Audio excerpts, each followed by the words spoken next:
Iya, politik itu pada akhirnya selain emang meriah, rame, high cost juga.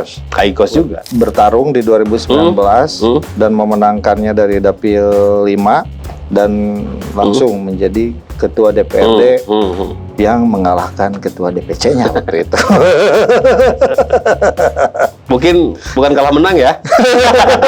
Jadi ketua DPRD, posisi sebagai sekretaris Partai Gerindra. Ya. Ada pergantian. Kenapa nggak dipilih jadi ketua Gerindra waktu itu? Belum saja. Kok ketawanya berat? Belum saja. Nanti ada bagiannya. Saya masih berpikir positif saja. Kalaupun semua Pak Haji Amir yang memutuskan. Banyaknya spanduk, Tasik Caang, Asep Sopari Al Ayubi Iya. di seluruh Kabupaten Tasikmalaya. Tuh. Jadi memang benar-benar sudah mempersiapkan diri dari sekarang. Pada hal-hal tertentu, saya tetap dipinta juga untuk mempersiapkan diri di Pilkada 2024. Clear kan? Asep Sopari, calon Bupati Tasikmalaya. Ya.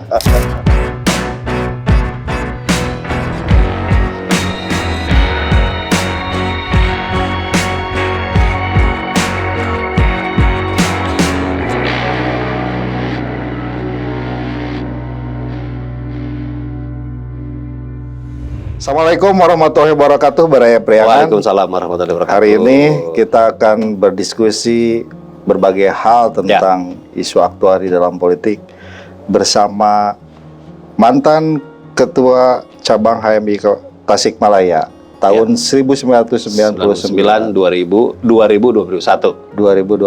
Tepuk tangan dong. Gitu. Kalau Ijidai, mantan Ketua BEM.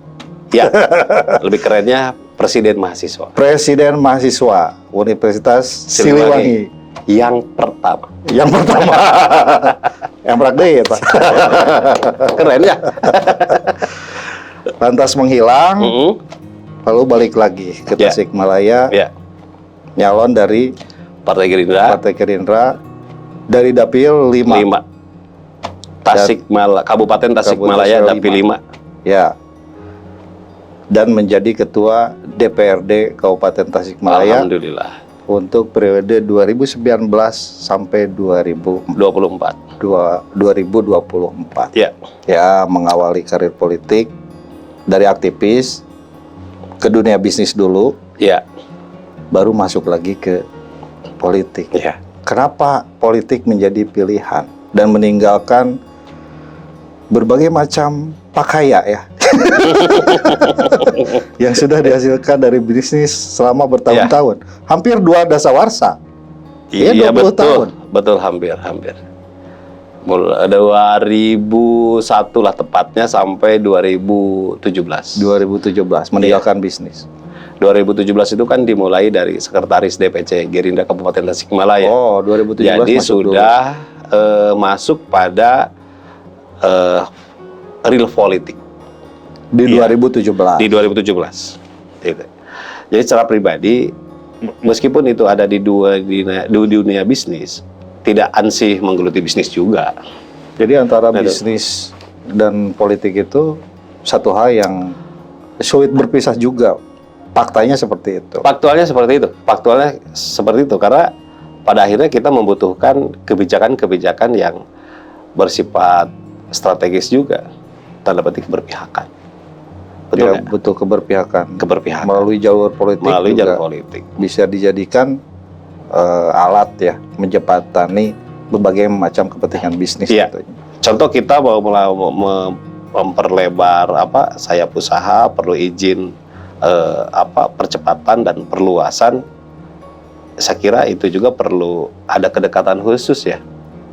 Ada kedekatan khusus, tetapi tidak meninggalkan kewajiban yang bersifat pemenuhan hal-hal yang normatif seperti peraturan, perundang-undangan segala macam tetap kita lakukan. Tetapi chemistry itu juga harus dibangun. Dan saya kira itu sesuatu hal yang biasa. Kalau ada istilah dalam bisnis itu tidak ada makan siang yang gratis. Gitu. No freelance. No freelance. Aku pikir yang pengusaha-pengusaha itu masuk di lingkungan politik hanya sekedar untuk pergaulan saja. Ya, untuk tertentu ya, apalagi mungkin ya dalam kapasitas yang saya itu jadi pengusaha juga tidak memerlukan lisensi gitu kan, atau lisensi para pejabat kok gitu ya. Tapi itu hanya betul-betul bentuk ekspresi saja, karena ada semangat simpati, karena simpati ke seseorang, simpati kepada partai, ya ikut-ikutan gitu ya. Saya kira itu juga gak masalah, karena itu pilihan. Tetapi buat pengusaha-pengusaha yang ingin mengembangkan bisnisnya lebih jauh dan lebih besar, karena mempunyai tujuan tertentu, tujuan baik misalkan karena ingin menciptakan lapangan kerja, ingin membangun konektivitas. Kalau saya dulu di bisnis angkutan, di jasa angkutan, ingin membangun konektivitas yang luas itu, emang ingin memberikan sebuah alternatif pelayanan yang lebih baik kepada masyarakat. Saya kira dengan asal tujuannya baik, sah-sah saja itu dilakukan. Ada satu momentum yang saya rasakan betul ya, waktu menterinya Pak Hatta Rajasa ya, Menteri Perhubungan, itu membuka cakrawala baru lah kita ya, melalui salah satunya melalui tangan beliau, perusahaan waktu itu yang kita manajeri itu berkembang begitu pesat. Jabatan terakhir manajer di... Ya, saya waktu itu di Prima Jasa Angkutan Bis menjadi manajer pemadu moda yang mengangkut antar kota tapi tujuannya ke Bandara Soekarno-Hatta waktu itu. Salah satu perluasan bisnis ya. Perluasan bisnis dan model baru, kemudian jadi sangat strategik karena yang dilayani bukan masyarakat menengah ke bawah. Itulah kita memulai sesuatu yang baru, yang high class gitu ya. Kita menilai bahwa yang kita layani itu orang setidaknya yang mau naik pesawat ya. Meskipun tidak semua yang naik pesawat itu juga punya kelebihan dalam bidang ekonomi atau bukan orang kaya semua ya. Ya, tapi yang transitnya cepat. Transitnya itu sangat cepat. Ya. Kemudian waktu itu juga digandrung naik pesawat itu karena murah. Murah. Ya. Kan dari Bandung itu jarang layanan karena lapangan terbangnya juga tidak bisa masuk ukuran besar ya di Bandung itu. Jadi pesawat besar-besar itu semua ada di Soekarno-Hatta. Terus kita menggunakan layanan bis itu, satu nyaman, kedua juga tarif yang kalau dibandingkan dengan travel itu bisa bedanya itu setengah harga dari travel. Jadi menjadi pilihan utama. Bisa lebih efisien. Lebih efisien. Menawarkan kenyamanan waktu itu. Dan itu menjadi booming karena layanan tepat waktu, ekonomis dan tersistem dengan baik. Ya, jadwalnya tersistem. Kemudian ada 1-2 orang aja kan udah waktunya kita berangkat. Kemudian setiap penumpang itu terdatabase dengan baik dengan sistem manifest. Jadi di perjalanan kita pastikan juga sudah naik sebelum yang ketinggalan, misalkan yang batal, yang pindah itu terlayani dengan baik. Itu di dunia profesional betul-betul kita praktekkan sebuah prosedur terstandar pelayanan yang maksimal, yang prima sesuai nama perusahaannya. Prima Jasa. Gitu. Terakhir di sebuah perusahaan besar, menjadi manajer dan memilih untuk cebur secara total di dalam politik di tahun 2019 itu tentu bukan pilihan yang mudah. Ya. Tapi pertanyaan yang publik pengen tahu itu apa yang memotivasinya? Kayaknya digejeburin juga.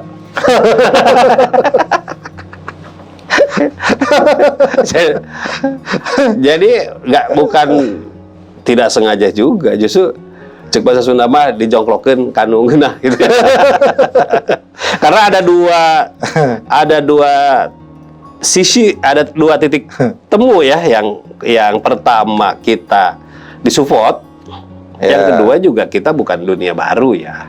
Karena kita punya latar belakang aktivis ya, di pergerakan ya, di minimal di aktivis mahasiswa. Dan selama perjalanan dari 2000 sampai 2017 sebelum jadi sekretaris DPC Gerindra Kabupaten Tasikmalaya, sebetulnya terus beririsan juga dengan kegiatan-kegiatan politik juga, meskipun tidak tampil paling depan, minimal kan memfasilitasi kampanyenya Pak Amin Rais di 2024, gitu ya. Kemudian Pak SBY ya, dorong juga Pak SBY di 2029, meskipun nggak tampil paling depan. Minimal perjalanan itu memahami, iya, politik itu pada akhirnya selain emang meriah, rame, high cost juga. Ya makanya betul kalau emang ingin punya posisi yang relatif menjadi top leader gitu ya, emang harus punya biaya besar dulu. Karena kan politik itu juga dibutuhkan ongkos politik yang sangat besar. Apalagi hari ini politik pasar ya. Ya, bisa jadi dikatakan itu ya. Tergantung pasar kan. Pasar mengendaki apa, wayana di sini. Ya, itu ya. Karena juga kan dengan sistem terbuka ini, karena kesempatannya terbuka, setiap individu yang penting punya kapasitas, gitu ya, punya bagaimana kita menciptakan elektabilitas, popularitas sendiri. Ya. Tentunya dengan isi tasnya ya harus menunjang. Kalau tadi pasar yang diinginkan apa? Meskipun tidak semua bisa dibeli ya. Hanya saja kalau kita jadi pemain biasa-biasa juga ya dilibas orang juga. Ya gitu Pak. Oke, terjun di politik, ikut bertarung di 2019 dan memenangkannya dari Dapil 5 Kabupaten Tasikmalaya dan langsung menjadi ketua DPRD yang mengalahkan ketua DPC-nya waktu itu. Gimana ceritanya? Mungkin bukan kalah menang ya. Ya, tapi ada kesempatan ambil. Kira-kira begitu. Mengambil kesempatan yang diinginkan oleh orang lain. Gimana? Nggak, waktu itu emang DPP menyodorkan harus mengirim 2 nama. Logika partai di mana-mana juga yang pasti yang dikirim itu ketua atau dan sekretaris lah gitu ya, sebelum ke yang lain. Selama yang 2 itu bersedia kan. Dan saya kira bukan di Gerindra saja, di partai sebelah juga ada yang bukan ketuanya, bukan sekretarisnya juga yang jadi kan gitu ya. Saya kira dalam politik hal yang biasa saja berkompetisi. Karena kesempatan itu juga lagi-lagi dibuka. Tidak ada jalur tol yang sesungguhnya. Jadi yang sesungguhnya itu ya siapa yang bisa mengambil kesempatan itu, ya tentunya juga dengan cara-cara yang sehat lah, kira-kira begitu. Kalau emang ada jalan tol pasti kan ada privilege buat seseorang. Kan ini kan enggak juga. Jadi karena yang tidak sehat itu di belakang-belakang aja. Karena dipublish kan, gitu ya.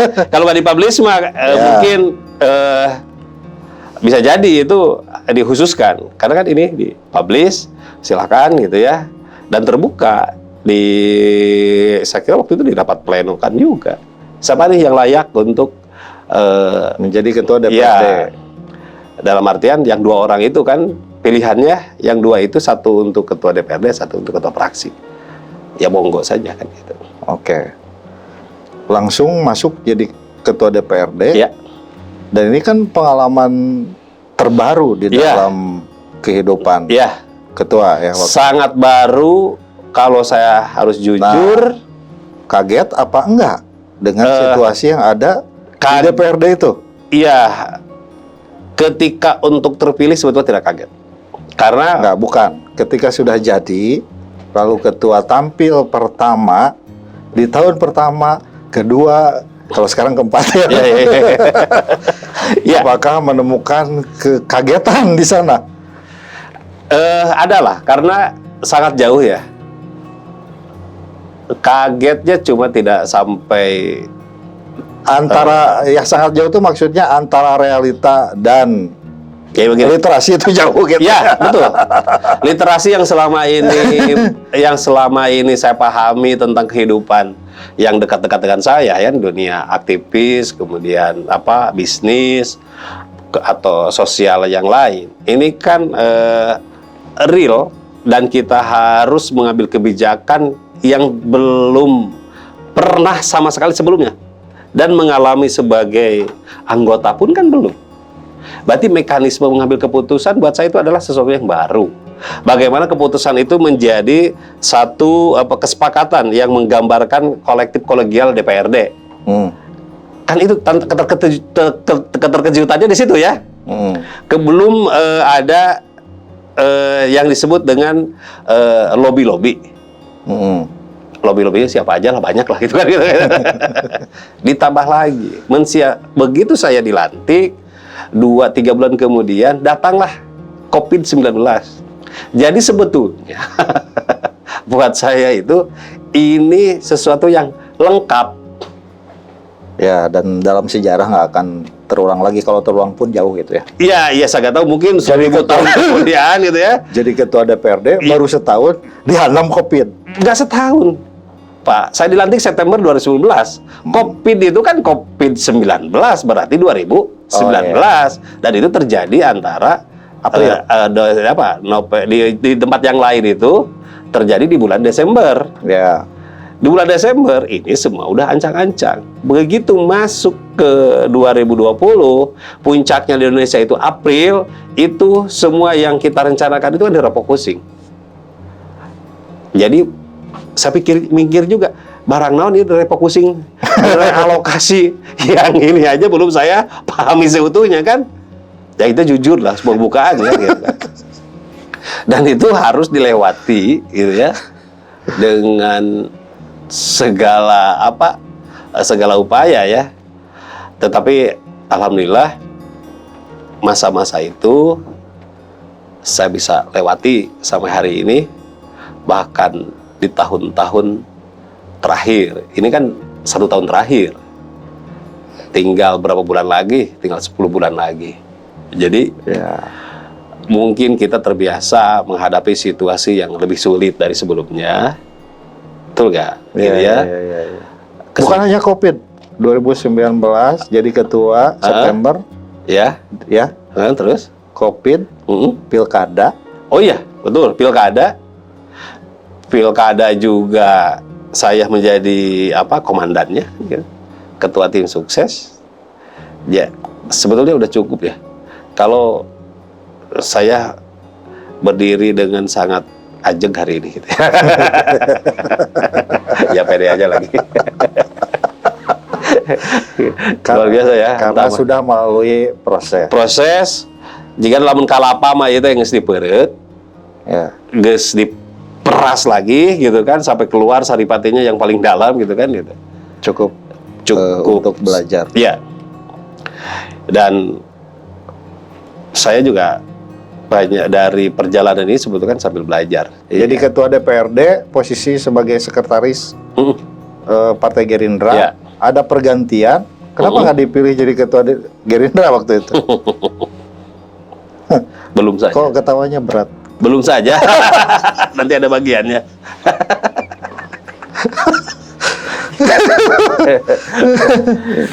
Ya kalau Gerindra itu Nggak, kita kalau ikut keputusan yang di atas saja.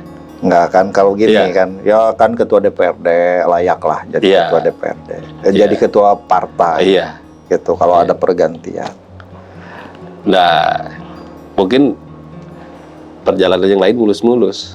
Ya. Ternyata untuk ketua DPC beda jalannya, terjal dan curam. Masa mulus wae gitu kan? Oke, perjalanannya ada curamnya juga kan, ada tanjakannya, ada apa turunannya kan gitu. Ya mungkin bagian sisi itu yang belum saya lewati, belum saya Belum dipercaya. belum dipercaya. Oh, ini gimana? Iya. Tadi pas ditanya rada ngawur lah. Iya. Saya sinjeroting pertanyaan. Oke, jadi tidak apa-apa lah, tidak menjadi ketua DPC, toh masih ada ruang jadi sekretaris untuk memimpin partai. Iya, tapi sebagai bentuk tanggung jawab dan pengabdian yang real, saya kira juga ketua DPC itu harus menjadi bagian yang tidak terpisahkan dari perjalanan sebuah karir politik. Dalam artian maksudnya bukan mengejar jabatannya, bukan. Ya. Tapi kita memberikan sesuatu yang tepat sasaran, kemudian gagasan-gagasan kita yang lebih real bisa diterapkan di lapangan, di pengorganisasian itu kan. Apalagi kita terbiasa dengan organisasi kader, bagaimana tatanan atau sebuah manajerial itu juga ketika idealisme kita itu berjalan, ya harus menjadi pimpinannya, harus menjadi topnya. Konon kabarnya yang banyak mempengaruhi keputusan penting di Gerindra ini adalah sosok pengusaha besar, miliarder lah ya, asal Tasikmalaya, yang merupakan bos ketua. Ya, di masa lalu bosnya kan. Ya. Benar nggak sih itu? Gerindra sampai hari ini belum melakukan mekanisme partai secara pemilihan secara umum ya, melalui kongres, melalui musda, konvercap, muscap lah atau konvercap apa namanya. Tapi di sisi lain ada baiknya juga, saluran komando lebih efektif dan efisien. Jadi tidak harus banyak berdebat di bawah, tidak harus semua ada konflik gitu. Tegak lurus, ikuti perintah. Dan itu untuk sekarang saya kira masih relevan, dan saya kira relevan lah, karena pada akhirnya juga diikuti oleh partai-partai yang lain. Ketika muscap itu didorong aja beberapa nama, dan nanti di atas disaring lagi untuk ditentukan, kan sama saja kan sebetulnya. Mekanisme demokrasi itu juga saya kira satu-satunya bukan dicerminkan oleh keterpilihan pimpinan DPC atau pimpinan DPD. Justru demokrasi itu bagaimana menyentuh lapisan masyarakat dalam memberikan suaranya itu kepada baik partai ataupun individu untuk bisa diperjuangkan. Itu realnya kan begitu. Relevansinya dengan pertanyaan saya tadi. Ada sosok pengusaha. Ya. Kita sebut aja itu adalah Pak Haji Amir Mahfud, bos Prima Mayasari, yang punya Prima Jasa, dan itu sangat mempengaruhi besar terhadap kebijakan partai di Tasikmalaya, termasuk penentuan ketua DPRD atau ketua DPC. Benar apa enggak?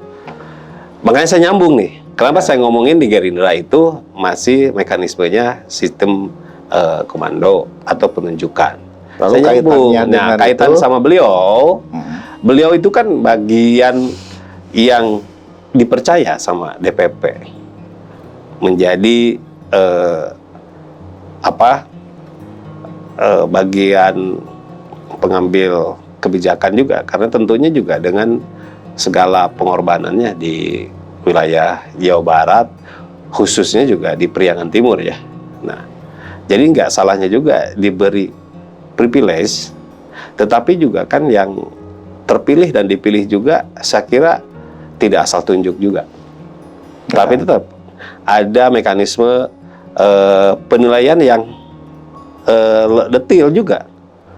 Latar belakangnya apa, keluarganya siapa saja, apa yang resources apa saja yang dia miliki, apakah jaringan, apakah materi, modal ataukah ya termasuk juga modal yang lain ya.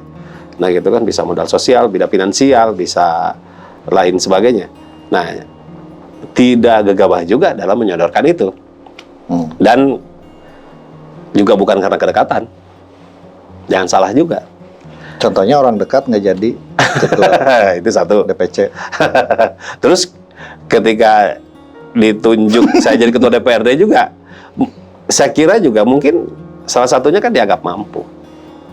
Nah, Ya, kalau kapasitas. tidak mampu, punya kapasitas menurut penilaian. Ya, Ya mudah-mudahan dibanding juga. dengan kader yang lain, ketua Walau merasa lebih mampu. Nah, dan kalau emang dianggap tidak mampu, saya kira 1 tahun tidak menunggu lama. Mungkin beberapa bulan atau 1 tahun juga, saya kira udah selesai. Karena juga akan pertama nilai yang diusungnya tidak memberikan dampak apa-apa, baik terhadap partai atau terhadap masyarakat. Saya kira juga, meskipun saya katakan ya beliau sangat berperan dalam penentuan itu, tetapi dengan beberapa syarat yang emang harus terpenuhi juga. Gitu, Bos. Jadi iya, Ya, ya. ya. Saya katakan iya. Pertanyaan saya kan iya dan Iya, tapi kan harus dijelaskan. Masa tidak ada penjelasan nanti Oke. menjadi ini di tengah-tengah masyarakat kan, itu persepsi kan. Gitu. Oke, Ya. dan ini sangat terkait sekali dengan arah politik Gerindra pasca Pilpres dan Pileg, yaitu Pilkada. Pilkada 2024 yang kita bicarakan. Ya. Akan keputusan dan arah politik Gerindra itu Ya. akan sangat ditentukan oleh Pak Haji Amir Mahfud. Kalau itu saya tidak bisa menjawab gamblang ya. Karena pilkada itu berbeda dengan pileg. Pilkada itu syarat-syarat individunya juga, personalitinya juga harus lebih lengkap lagi dengan berbagai kelebihan-kelebihan tertentu ya. Tidak saja mungkin popularitas, tetapi juga bagaimana punya akseptabilitas, kan itu jauh lebih penting ya gitu. Dan apalagi hal-hal lain yang akseptabilitas, kredibilitas segala macam, kan syarat-syarat itu sangat lebih lengkap lagi untuk pilkada. Nah, jadi pertimbangan-pertimbangan itu saya kira beliau juga tidak berdiri sendiri ya, pasti mempertimbangkan hal yang lain. Dan kalaupun nanti mungkin proporsinya masih tetap bisa lebih besar. Apalagi 2024 di Pileg itu nanti tetap Gerindra di kabupaten, di kota, dan di wilayah Priangan Timur suaranya bisa lebih besar. Saya yakin kan mudah dibaca. Ini Pileg meskipun mungkin caleg-calegnya juga emang memadai atau hebat-hebat, Gerindra bisa menang gitu ya di Priangan Timur, kan tetap kontribusi dari, tidak bisa dipisahkan juga kontribusi dari beliau gitu ya, dari Pak Haji Amir ini gitu ya. Jadi Nah gitu kan. kemenangan kontribusi Pak Haji Amir Mahfud ini sangat besar Ya. untuk pemenangan Gerindra, Iya, baik tahun lalu maupun iya untuk tahun ini. 2024, dan itu emang kalau 2024 yang perlu pembuktian. karena beliau salah satu orang penting yang bertugas untuk memenangkan Gerindra dan Memenangkan Pileg Pilpres di 2024. memenangkan Dan Gerindra kalau dan itu Prabowo. clear memenangkan Pilpresnya Pak Prabowo, kemudian Pileg Gerindranya menang, saya kira juga orang tidak perlu banyak bertanya juga, kita kira-kira begitu ya. Dengan sendirinya, meskipun tidak 100% otomatis, karena tetap ada mungkin masukan dan pertimbangan yang lain, saya masih berpikir positif saja, kalaupun semua Pak Haji Amir yang memutuskan. Jadi ketua nggak masalah. Buat saya nggak ada masalah, selama kita bisa menunjukkan kinerja yang dibuktikan nanti di 2024 di Pileg sama di Pilpres. Lalu Nah, gitu. siapa sekarang Ya. yang list lah berapa nama ataupun kader Ya. yang hari ini kalau di ranking lah ya. Ini kayaknya nih calon bupati nanti. Karena Ya. kan sangat dekat. Ya. Tahapan pilkada kan sudah mulai Ya. bulan ini. Siapa saja? Iya. Gini ya. Untuk pilkada belum dibicarakan lebih dalam. Karena semua ditugaskan untuk berkonsentrasi di pileg sama di pilpres. Tapi pada hal-hal tertentu saya tetap dipinta juga untuk mempersiapkan diri di pilkada 2024. Oh. Clear kan? Asep Sopari, calon bupati Tasikmalaya. Ya. Apalagi misalkan dapat dukungan dari masyarakat yang luas kan nanti juga akan terdeteksi secara ilmiah ya, melalui survei, melalui polling mungkin, atau melalui hal yang bisa menggambarkan keterpilihan saya itu besar. Tapi kalau itu ya jangan coba-cobalah kalau elektabilitasnya juga rendah kan gitu. Berarti kan tidak ada nilai jual. Cuma karena dipinta itu, saya selalu mempersiapkan diri ketika DPP memberikan tugas, dan setelah pileg pilpres ini juga pasti ngebut Ya. juga kan gitu. Jawaban saya ini mengkonfirmasi Ya. banyaknya spanduk Tasik Caang, Asep Sopari Al-Ayubi Ya. di seluruh Kabupaten Tasikmalaya. Tuh. Jadi memang benar-benar sudah mempersiapkan diri dari sekarang. Tapi itu sebetulnya tujuan awalnya nggak ke sana. Nyalek provinsi ya. Jadi saya itu kan terlalu fokus mungkin ke dapil ya sebelumnya. Iya. Iya. Terus juga di pilkada juga baru disuruh mempersiapkan secara person aja, nggak disuruh sosialisasi kan. Ya. Ya udah, pokoknya suatu saat harus siap ketika ditugaskan, kira-kira begitu. Ya. Karena partai sekitar awal tahun 2023 ya menugaskan saya untuk ke provinsi, dan sebagai prajurit ya kita harus siap. Siapapun lawannya kan nggak dilihat gitu ya. Yang penting mengikuti arahan, nggak ada keluh kesah, jalan aja. Resources yang kita miliki ya pakai gitu ya. Dan saya mencoba mencari tagline, mencari moto supaya mudah dikenal dan cepat. Begitu selesai itu ketemu tagline-nya Asep Sopari Tasik Caang, dan emang saya betul-betul lakukan itu melalui tidak melalui program pemerintah juga, betul-betul beli dengan ya menyisihkan dari penghasilan yang ada. Saya jalan ke setiap kecamatan, teman-teman PEC saya ngobrol, teman-teman ranting juga saya ajak ngobrol bahwa kita sama-sama bareng-bareng bantu saya untuk ke provinsi. Tetapi yang paling ponakan saya yang paling saya gak nyangka gitu ya, saya di beberapa dapat WA, dapat telepon, Pak mau nyalon bupati ya, gitu ya di tengah masyarakat. Nah, calon bupati cek saya teh itu Asep Sopari Tasik Caang gitu ya.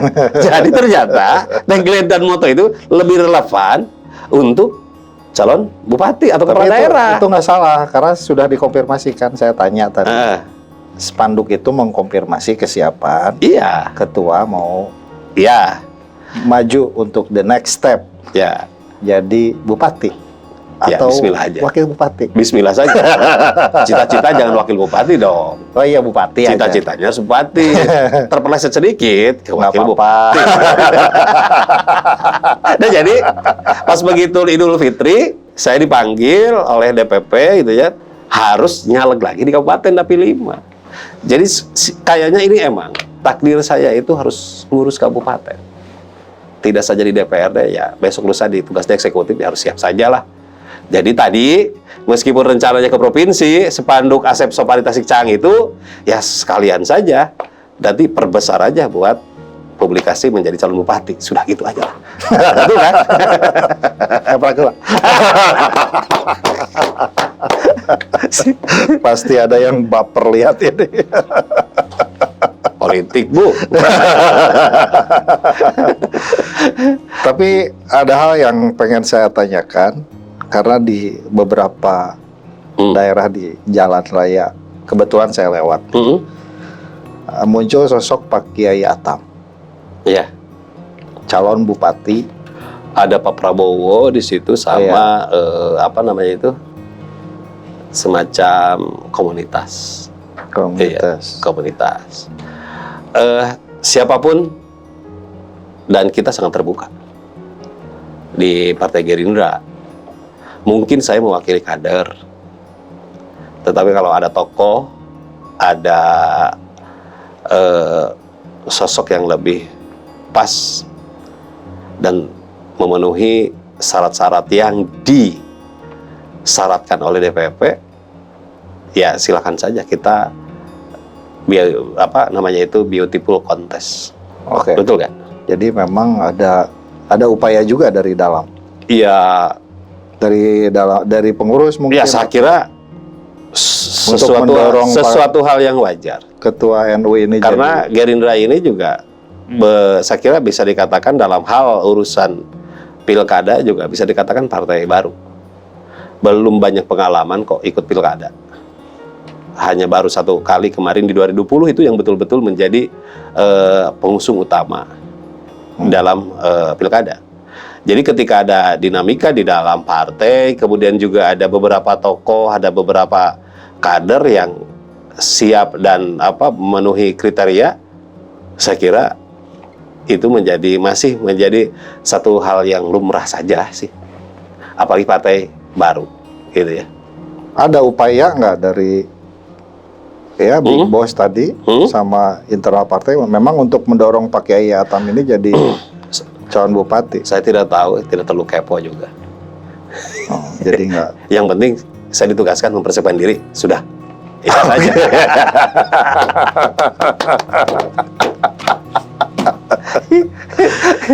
Ya kan ini mengkonfirmasi. Oh ini iya. Kan ada gambar Pak Prabowo-nya Kan gini Pak, gitu. Kalau mekanisme, kalau publik kan gini. Maaf dulu. Kalau mekanisme itu nanti kan ada panitia penjaringan, ya. Iya kan, gitu dulu baru kita nanti ada juklak-juknis. Betul. Pendaftarannya gitu ya. kapan gitu ya.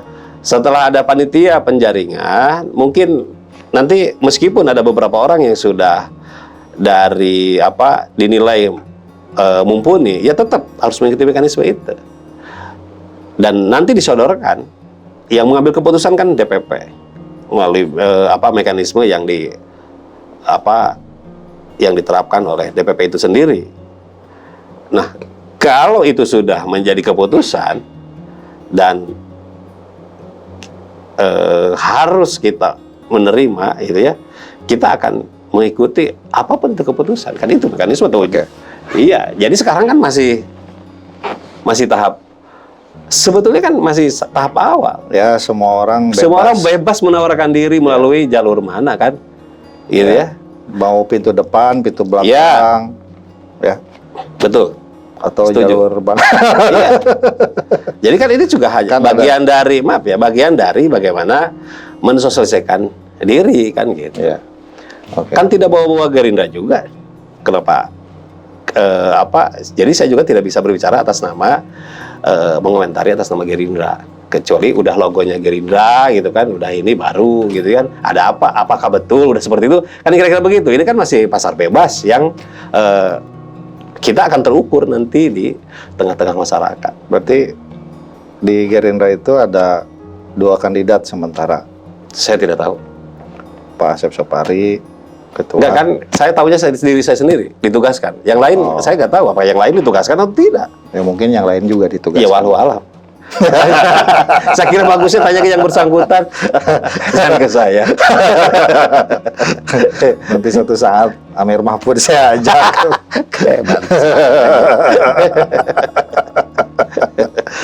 Satu lagi Ketua, dinamika di internal Gerindra ini kan ya menarik sekarang. Dengan migrasinya kader partai yang sudah menjabat jadi anggota DPRD terpilih.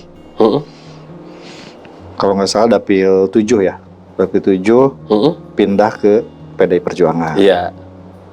Ada kabar Dapil 6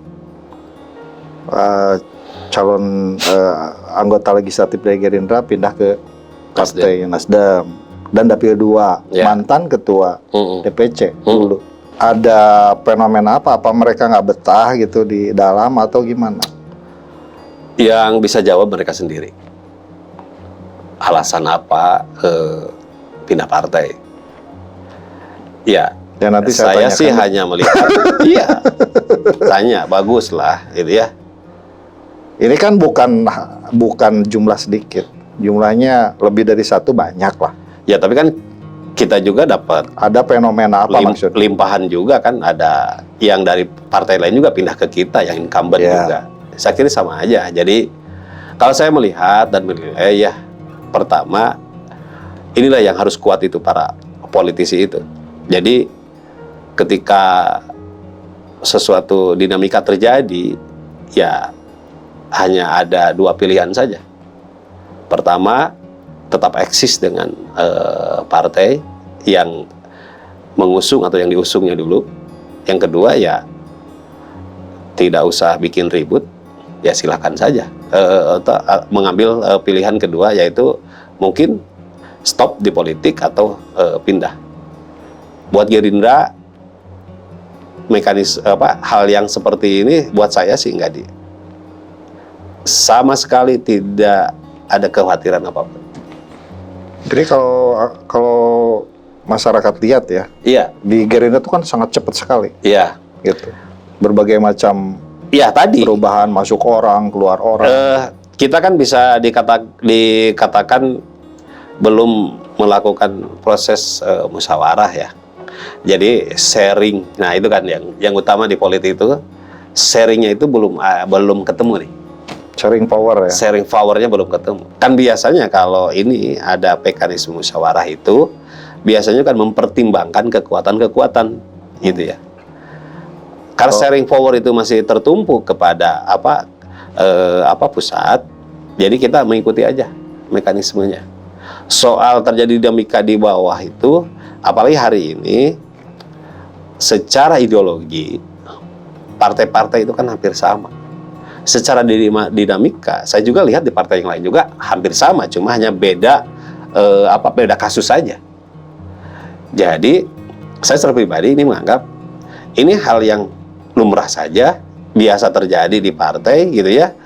Dan kita juga menemukan kekuatan-kekuatan baru di luar itu. Ya. Saya kira tetap optimis. Gitu ya. Ya maksudnya kan kalau orang keluar masuk itu kan nggak solid gitu, kesan citra yang ditampilkan ke publiknya itu bahwa ini kayaknya nggak solid deh. Iya. Gitu. Dan dalam situasi seperti ini, masih optimis Gerindra memenangkan? Saya tetap optimis. DPRD Kabupaten Tasikmalaya. Tetap optimis. Banyak alasan untuk berbicara optimis. Karena caleg-caleg yang ada sekarang pun saya kira relatif mempunyai daya kompetitif yang sama, bahkan lebih dari 2019. Jadi caleg yang sekarang itu lebih kencang lah ya. Lebih kencang. Tapi kalau esensinya tadi kesolidan, keutuhan partai gitu ya itu mungkin beda cerita ya. Tapi yang pasti kalau takarannya hari ini kemenangan, kemudian kesolidan caleg, hari ini jauh lebih kompetitif. Gitu. Oke, terima kasih Pak Asep Sapari Al-Ayyubi, Ketua DPRD Kabupaten Tasikmalaya dari Partai Gerindra, Dapil 5, nomor urut 2. 2. Sesuai dengan partainya. 2. Kita ketemu lagi di perspektif episode berikutnya. Assalamualaikum warahmatullahi wabarakatuh. Waalaikumsalam warahmatullahi wabarakatuh. Terima kasih.